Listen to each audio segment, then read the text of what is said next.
Hi, welcome to SBR Sports Picks. I'm Peter Lojak. Today is Thursday, October 6th, and we are talking right now with Andreas Hale from SureDog.com and Yahoo Sports, MMA analyst. We're going to talk about UFC 204 that is coming up this weekend. Andreas, thanks for being back with us. Hey, thanks for having me once again. All right, Andreas, let's start things off with, I think my best bet on the card is from the main event. And it seems super obvious, so maybe that's one of these bets that's just like, obvious with value, or maybe there's something I'm not seeing, but is this just like, not necessarily free money, but huge value? Obviously, of Henderson and Bisping, right? It's the rematch. Bisping is trying to revenge the brutal KO that he suffered at UFC 100, right? Henderson's 9 years older. He was about to retire, last fight. He was looking for a desk job with the UFC. Now he's here fighting Bisping. Bisping's looking for revenge. How is Bisping by knockout or even inside the distance at minus 110 not a great bet here? Well, because Bisping's not really a knockout puncher, and that's the thing that has me a little curious about this fight. Bisping, although he looked great against Luke Rockhold, it was kind of a flash of brilliance, and it was one of those things you don't see very often. Prior to that, he was kind of gifted after getting knocked silly against Anderson Silva. He didn't look exceptionally great against Talis Leites, so I can see why this is at a minus 110. But then again, Dan Henderson is old, at 9 years older, a guy who has been knocked out pretty often in his last few fights.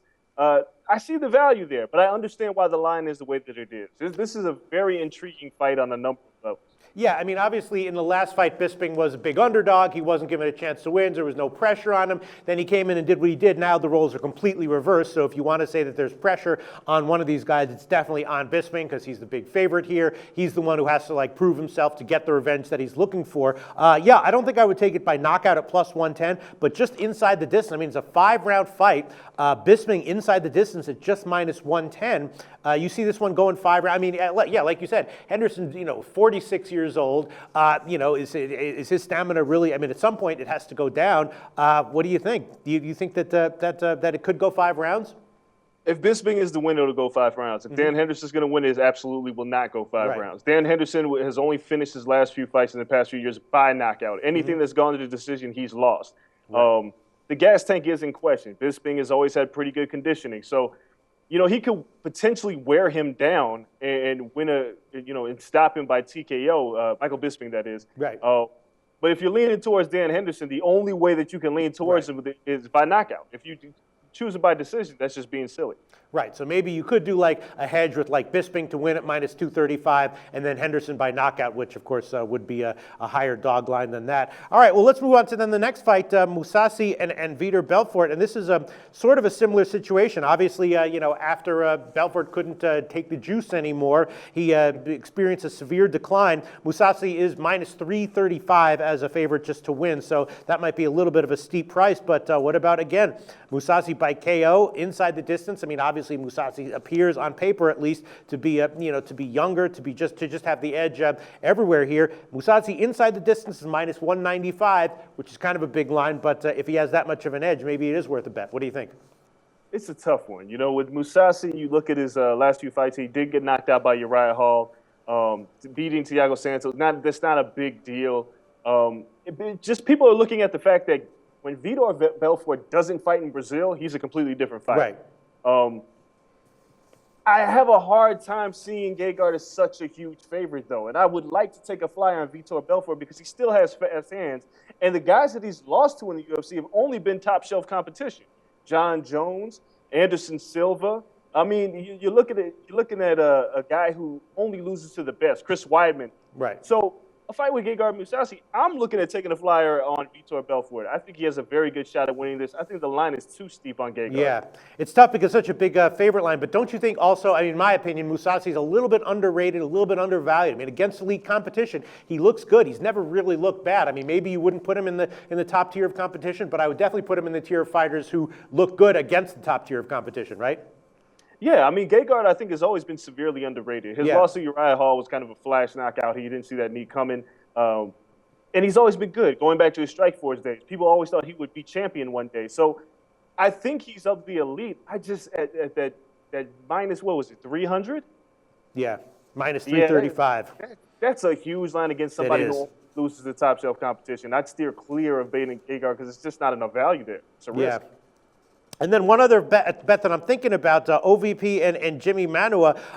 Both these guys are, they're both 1 and 2 in their last 3. They both need a win here. They both, I think, are going to have respect for the power of the other. And, their power is what's keeping the total kind of low. The under 1.5 rounds is minus 145. The over is plus 125. But a lot of times in MMA, you see this when you have, two guys with devastating power.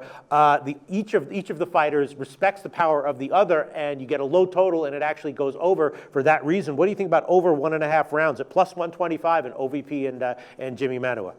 I think somebody's getting knocked out, but I do like over 1.5 rounds. I do think these two will respect each other, and I do think the hands will start flying once they feel each other out in the second round. Somebody's going to sleep, but I would take it over 1.5 rounds. I do think they'll be weary of each other a bit. Both of them do need wins. Manua's been knocked out. OSP had a hard time with John Jones. But I think eventually it's just their nature to knock their opponent out. Plus, looking at it going past a round and a half, absolutely. Yeah, I mean, I wouldn't take it if I weren't getting like decent dog odds. If it was like minus 110, I don't think so. But at plus 125, it's starting to get to the area, to the range where I'd want to take a shot. And then we have Stefan Struve as a favorite at minus 175. Obviously, Struve, the huge physical skills, but he just has cardio issues, and that chin makes me nervous to bet Struve as a favorite, even against a guy who appears to overmatch on paper. What's your take on Struve at minus 175? Too steep. Once again, Stefan Struve got his jaw broke by Mark Hunt. He's been knocked out by Travis Brown. All the physical advantages that he have mean nothing if that jaw gets touched, and it's going to get touched. So with that being said, at a minus 170, again, another price that's a little bit too steep for my liking. But would you take Omalanchuk at plus 155 on the other side? Yes, I would. You would? I'd give it. Yeah, I would. I like him. It's more speaks to the nature of the decline of Stefan Struve. And as much as I like Stefan Struve, he just never has really proven to be as good as people have said he could be.